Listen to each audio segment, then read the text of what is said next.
প্রস্তুতি নিলেও ওমরা পালন অনিশ্চিত হয়ে পড়েছে প্রায় ১ লাখ বাংলাদেশির। সৌদি আরব সরকার ওমরা ভিসা কমিয়ে দেওয়ায় এই অনিশ্চয়তা তৈরি হয়েছে, যার কারণে ওমরা পালনের প্রস্তুতি নেওয়া হাজারো যাত্রী এখন চরম অনিশ্চয়তার মুখে পড়েছেন। উড়োজাহাজের টিকিট, সৌদি আরবে বাড়ি বা হোটেল বুকিং দিয়েও নির্ধারিত সময়ে ভিসা না পাওয়ায় ওমরা পালনে ইচ্ছুক ব্যক্তিদের পাশাপাশি ওমরা এজেন্সিগুলো আর্থিক ক্ষতিতে পড়েছে। একই সাথে সমস্যায় পড়ছে এয়ারলাইন্সগুলো। এ বিষয়ে হজ এজেন্সির সংগঠন এবং ধর্ম মন্ত্রণালয় ঢাকার সৌদি দূতাবাসের সঙ্গে যোগাযোগ রক্ষা করলেও এখনও ইতিবাচক সাড়া মেলেনি। হজ এজেন্সিস অ্যাসোসিয়েশন অব বাংলাদেশ বা হাব সূত্র বলছে, সম্প্রতি সৌদি আরব ওমরা ভিসায় কোঠা ব্যবস্থার সিদ্ধান্ত নেওয়ায় এর প্রভাব পড়েছে বাংলাদেশি ওমরা যাত্রীদের ওপর।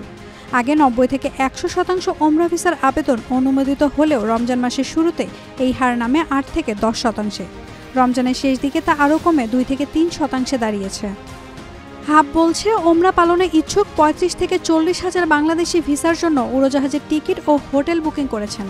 তাদের অনেকে পরিবারসহ ওমরা পালনের প্রস্তুতি নিয়েছেন, কিন্তু তারা নির্ধারিত সময়ে ভিসা পাননি। এদিকে ভিসা না পাওয়ার বিষয়টি জেনে আরও অন্তত ৫৫,০০০ ব্যক্তি ওমরা যাত্রার সিদ্ধান্ত থেকে সরে এসেছেন। অবশ্য তারা উড়োজাহাজের টিকিট বুকিং দেননি।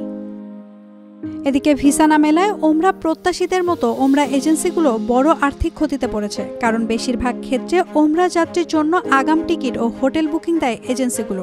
ক্ষতির কারণে কিছু এজেন্সি এই পরিস্থিতিতে কার্যক্রম স্থগিত রাখার চিন্তা করছে। এয়ারলাইন্সগুলোরও একই অবস্থা।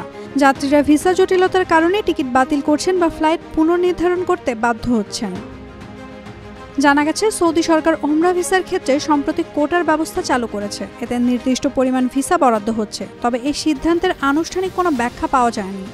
বিশ্লেষকদের মতে, সৌদি কর্তৃপক্ষ অভ্যন্তরীণ ব্যবস্থাপনা ও ধর্মীয় স্থানগুলোর নিরাপত্তা নিশ্চিত করতে এবং অতিরিক্ত জনসমাগম ও ব্যবস্থাপনার চ্যালেঞ্জ এড়াতে এ ধরনের পদক্ষেপ নেয়। কয়েকজন ওমরা যাত্রী জানান, তারা মাসখানেক আগে আবেদন করেও ভিসা পাচ্ছেন না। এতে তারা আর্থিক ও মানসিক চাপে আছেন। বেশ কয়েকটি ওমরা এজেন্সির অভিযোগ, ওমরা ভিসায় কোটা ব্যবস্থা বাংলাদেশিদের জন্য বরাদ্দ দেওয়া হয়েছে খুব কম। ইতোমধ্যে প্যাকেজ বুকিং নেওয়া থাকলেও ভিসা না পাওয়ায় ওমরা পালনকারীদের যাত্রা অনিশ্চিত হয়ে পড়ে। এ কারণে তারা আর্থিকভাবে মারাত্মক ক্ষতিগ্রস্ত হচ্ছে।